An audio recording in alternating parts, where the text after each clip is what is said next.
The Lord be with you. And with your spirit. A reading from the Holy Gospel according to Saint John. Glory to you, O Lord.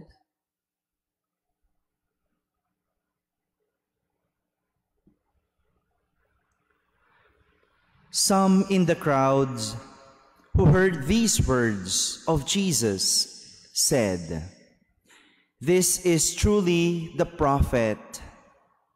Others said, "This is the Christ." But others said, "The Christ will not come from Galilee, will he? Does not Scripture say that the Christ will be of David's family and come from Bethlehem, the village where David lived?" So a division occurred in the crowd because of him. Some of them even wanted to arrest him, but no one laid hands on him. So the guards went to the chief priests and Pharisees, who asked them, "Why did you not bring him?" The guards answered, "Never before has anyone spoken like this man." So the Pharisees answered them, "Have you also been deceived? Have any of the authorities or the Pharisees believed in him?" But the crowd, which does not know the law, is accursed. Nicodemus, one of their members, who had come to him earlier, said to them, "Does your law condemn a man before it first hears him and finds out what he is doing?" They answered and said to him, "You are not from Galilee also, are you? Look and see that no prophet arises from Galilee." Then each went to his own house. My friends, the Gospel of the Lord. Praise to you, Lord Jesus Christ. Good morning, my dear brothers and sisters. Kung ano ang inilalagay sa isip, siyang pinaniniwalaang pilit.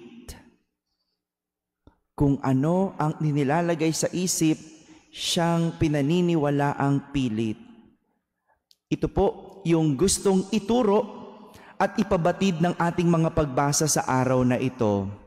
I will use the Tagalog translation in relating to you the lesson that our gospel and readings, first reading, would want to tell us. Sa unang pagbasa, yung mga pari o saserdote at yung mga tao, galit na galit. At nais patayin si Propeta Jeremias. Yan yung narinig natin sa ating unang pagbasa.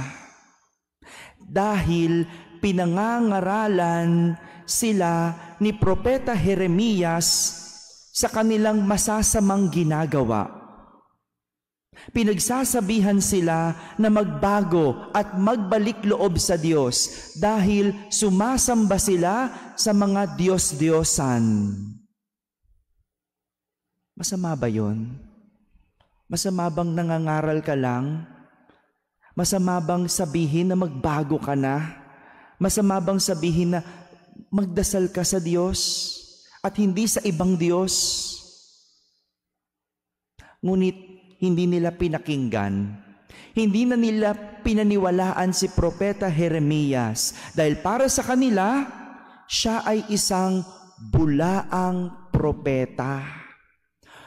To them, Prophet Jeremiah was a false prophet. Ito kasi yung nilagay nila sa kanilang isip. Ito yung iniisip nila kay Propeta Jeremias. Kung kaya't kahit pa galing sa Diyos ang sinasabi at pangaral ni Propeta Jeremias, Hindi nila mabago ang kanilang pananaw at pag-iisip kay Propeta Jeremias. Ganun din, hindi mabago ni Propeta Jeremias ang iniisip nila sa kanya. Kaya nga ganun na lang yung pagsusumamo at pagdarasal ni Propeta Jeremias. No? Magandang alamin, ano kayang laman ng dasal ng isang taong nakakaramdam ng may galit sa kanya? Ano kaya pakiramdam ng isang taong may gustong pumatay sa kanya? Ito yung dasal ni Propeta Jeremias. Sabi niya, Panginoon, ikaw ay hukom na makatarungan. Nababatid mo ang isipan at damdamin ng bawat tao. Ikaw ang maghiganti sa mga taong ito. Pinauubaya ko po sa iyo ang aking gawain. Did you hear that? Narinig niyo yon? Yan yung laman ng dasal. Sa panalangin ito ni Propeta Jeremias, sinasabi niya na alam ng Diyos ang laman ng isip at damdamin ng bawat tao. At hindi niya sila mababago. Kaya't ipinagpapasa Diyos niya ang mga ito. Totoo naman, kahit ang laman ng ating mga isip, hindi kayang baguhin ng Diyos. Pero, hindi ibig sabihin, hindi niya alam. Hindi ibig sabihin, hindi niya nalalaman. Kung may galit ka sa isip, alam yan ng Diyos. Pero, hindi niya yan mababago. Kasi ayaw mong magbago. Kung ano ang inilalagay sa isip, siyang pinaniniwalaang pilit. Samantala, sa ating ebanghelyo, magkakaiba ang pag-iisip at iniisip ng mga tao tungkol kay Jesus. Nagtatalo-talo sila. No? Merong division among the crowds.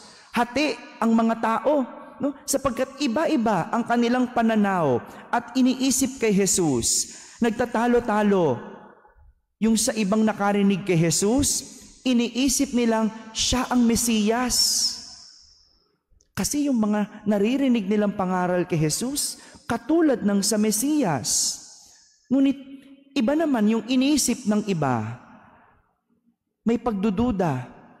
Ang tanong nila, maaari bang magmula sa Galilea ang Mesiyas? Hindi ba sabi ng kasulatan na magmumula ang Mesiyas sa lipi ni David at sa Bethlehem na bayan ni David ipanganganak? O tingnan nyo, ang hindi nila alam, si Jesus ay ipinanganak sa Bethlehem. Di nila alam yon. Tayo alam natin. Bakit? Alam na natin yung kwento. No? But sa kanila, hindi nila alam na si Jesus ay ipinanganak sa Bethlehem. At tinatanong nila na magmumula sa lipi ni David ang Mesiyas.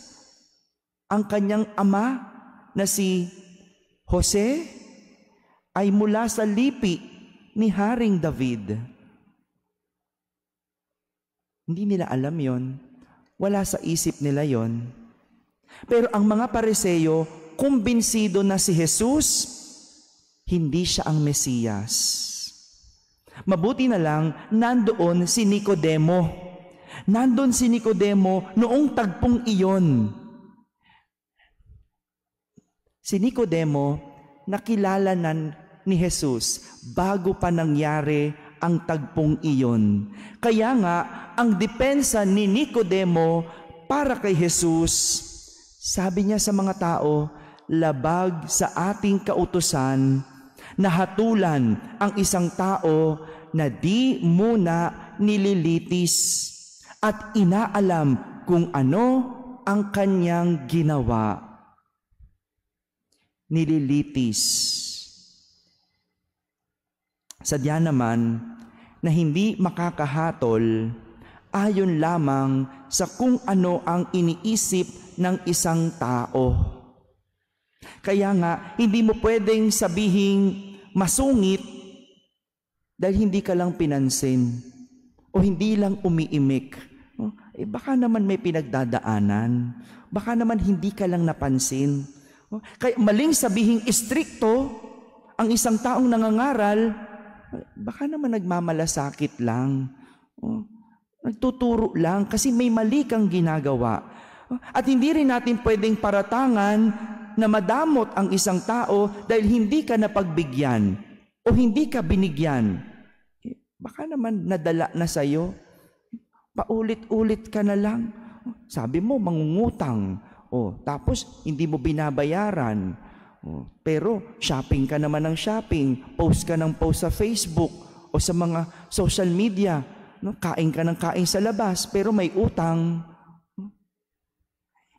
Mali ding magtampo sa Diyos at isiping hindi pinakikinggan o hindi ka pinagbibigyan. Baka naman pinag-iintay ka lang. Maling isipin na masama ang Diyos dahil ikaw ay binawian. Baka may itinuturo sa iyo. May gustong ipahiwatig ang Diyos. Kaya nga ang sabi ni Nicodemo, kailangan munang litisin. Anong ibig sabihin pag nililitis? Inaalam ang bawat panig. Kinikilala. Inaalam. Kinikilatis. Dahil hindi mo mahuhusgahan ang tama ayon lamang sa iyong iniisip at paniniwala. Mga kapatid, totoo po na kung ano ang nilalagay sa isip, siyang pinaniniwalaang pilit. Dahil ang isip makapangyarihan, nagagawa nitong paniwalaan anuman ang lagay mo dito sa iyong kaisipan. Tama man o mali, pag nilagay sa isip, siyang paniniwalaang pilit. Amen.